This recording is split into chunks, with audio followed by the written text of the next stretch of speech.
Okay, so you want to build your dog a raw diet, or maybe you already are. Either way, I want to talk about the one part of the raw diet that's really important. And the crazy thing is, nobody else talks about it. But if you get this wrong, you could be setting your dog up for nutritional deficiencies. To build a raw diet, you have to understand what macronutrients are. Now, a macronutrient is any substance that gives your dog energy. And as long as your dog doesn't drink alcohol, there are only three sources of energy: protein, fat, and carbohydrate. Now, your dog's diet also includes micronutrients, which are the vitamins and minerals, and phytonutrients, which are tiny little compounds like quercetin and curcumin, but only protein, fat, and carbohydrate, the macronutrients, will supply your dog with energy or calories. So macronutrients are obviously one of the most critical parts of your dog's diet, with the exception of carbohydrate. The funny thing about carbohydrate is dogs have no need for them. They can live perfectly fine without carbs. In fact, that's the main benefit of the raw diet. Your dog isn't getting a lot of his nutrition from carbohydrate when he eats a raw diet. Now, while dogs are perfectly capable of digesting carbs, starchy carbs like peas or oats can cause unwanted changes in your dog's gut flora, leading to chronic inflammation. Now, I believe that's one of the main reasons why raw diets are best. They're not loaded with starches like other foods are. But with that said, wild dogs and wolves do seek out carbohydrate in the summer, but they're not eating wheat and potatoes. They seek out berries, fruits, and grasses. And in the wild, this would make up about 5 to 10% of their diet. So, if there's very little carbohydrate in the diet, then that leaves just two macronutrients to fuel your dog: protein and fat. Now, sounds pretty simple, right? But when it comes to how much fat and protein should be in the raw diet, a lot of people get this wrong. Now, fat is super important, not just for fuel. It builds and supports all of your dog's cell membranes. It builds fat-soluble vitamins, hormones, and can even decrease or increase inflammation in your dog's body.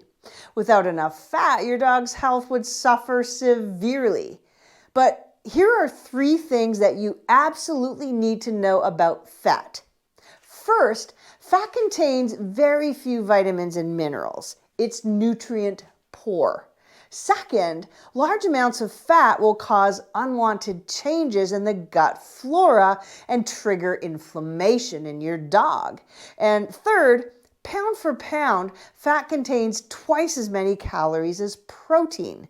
So you do want a healthy amount of fat in the diet. It's good for your dog, but you can't have too much. So with that said, how do we figure out the right amount? Well, as always, we need to see what Mother Nature has to say about it. And to do this, we need to look at wild prey animals. Now, I have data from whole prey animals from zoos and other sources. And of course, they need this information so they can make balanced diets for their own carnivores. We have analyses from deer, rabbits, quail, ducks, and other animals. And on the whole, they all have roughly the same ratio of protein to fat. And that's 2 to 1. So quail is 25% protein and 11% fat. The rest of the weight is water. White-tailed deer is 21% protein and 9% fat. Mallard ducks, they're also 21% protein and 9% fat.